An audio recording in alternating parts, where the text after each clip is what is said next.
Here we are in the Steel Studio. I'm Rick Mooney. Omar Khan sat down with Rob King. He also talked yesterday at the Combine.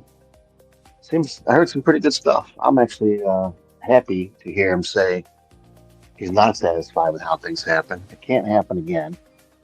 Um, he wants changes. We want a quarterback. Our preference is one of the guys we had, and things like that. He also said in that interview yesterday that they're not going to trade Pickens. At least it didn't sound like it. And if he really misbehaves, we could trade him during the season if we had to. I hope they extend him. I hope they don't let him go into free agency next year, but they could always franchise him. So we're in a good spot there, and I think GP is going to be good, and I think he'll be a good player, and he'll want to stay. But here's what Omar had to say, and I'll be back after the interview.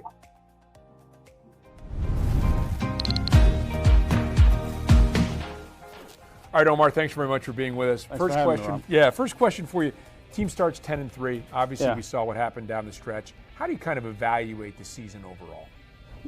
I'd say, we were 10-3 when we felt good about where we were, but the reality is we lost 5 straight games, and that's unacceptable, and it's not good enough. And, so it's disappointing how it ended, and it can't happen again.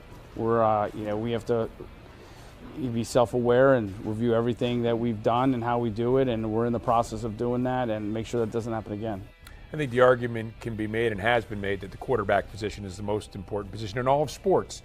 Art Rooney said after the year, look, you got good production from Justin Fields, good production from Weston Wilson at times, both of them, that he wants to make a decision at the quarterback position. Where does that stand as we sit here today? Reality is right now, 3 guys we had last year on the roster are not under contract. So, our preference is to be able to have one or a combination of those guys as part of our roster in 2025. Right now, all options are on the table until that happens, but that's where it's headed. You've had 2 very well-regarded drafts. How do you feel about the process leading up to the draft with you and your scouts and your team? I feel really good about our process. We always do review it every year to see, hey, how can we get better? What can we do differently that's going to maybe help us out. But the group that I have a great group of people that I work with. But yeah, overall I feel good about the process. Love being here in Indianapolis. I've been coming here since I think 1997, when I was an intern with the Saints, and I just love it. It's a great process. It's fun, and this is the opportunity for us to acquire players that are going to help us win our championship. I did want to get back to the combines in a moment, but first, looking back at last year's class, 4 of your 7 guys basically didn't play. But they did have a chance to go through the offseason workouts, to go through some of camp, to sit into meetings, that sort of thing. So how do you evaluate those players? Yeah, it's almost like a redshirt year for those guys, right? You hate that happened, that these guys were injured, because we felt like all of those guys could have helped us last year. Guys get hurt, and unfortunately, that we had some draft picks, but I'm glad we have them going into 2025. So fans get to see the sprints and the cone drills and the workouts. Is there a single most valuable part of the combines for you and your staff? So I'll say what I enjoy the most, or I think it's for me, it's important. It's really the interviews. The opportunity to spend time with these guys on the formal interviews at night when we get those guys, it's so important. We take full advantage of that time, getting to know the player, identifying if he's a stealer, if he's the right type of player for us, and the guy that can help us win. We want guys that are winners and that love football, and winning's important to them. So the interviews for me are a big part of this. What else are you and your staff trying to accomplish here in Indianapolis? You mentioned getting to know those guys, but then also, the field work's important. So, we'll see how many guys actually participate out there. But, the field work, it's an opportunity for us to reaffirm what the scouts saw on tape. And we have some meetings scheduled here with the agents for some of our players, and there's business to be done here too. As you look at the draft, are there strengths and weaknesses of this year's draft, and what would you classify as the strengths and weaknesses? It's a solid draft. It's been well documented. The running back prospects are pretty good this year. There's a ton of guys and that we would feel good about, and I think the D line has a good core group.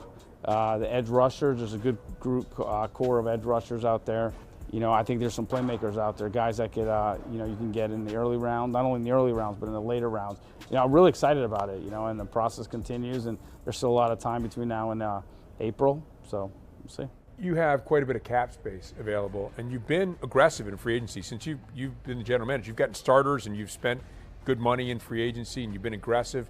Do you expect that to continue this year? I'd say we will be consistent with the way things have gone the last couple of years. So I think this is a fascinating question about team building, right? So you have the draft, but you also have free agency. So does one inform the other? I mean, can you look at free agency and say, well, we think player position X, running back, is great, so maybe we don't pursue that as much in free agency? Absolutely. You kind of evaluate that, but the reality is sometimes a player might, at a position of need, might still be sitting there in free agency that might make sense for you, or something might come your way that maybe you didn't think was going to come your way at the beginning. There's a lot of moving parts with this, and but you look at it all. One obviously affects the other, but you have to balance how that works. Yeah, you're trying to maximize your roster, right? Absolutely, by these two processes. Yeah, we're always trying to add good players at every position group, so you always try to get better. So for all the fans out there, what happens next after these combines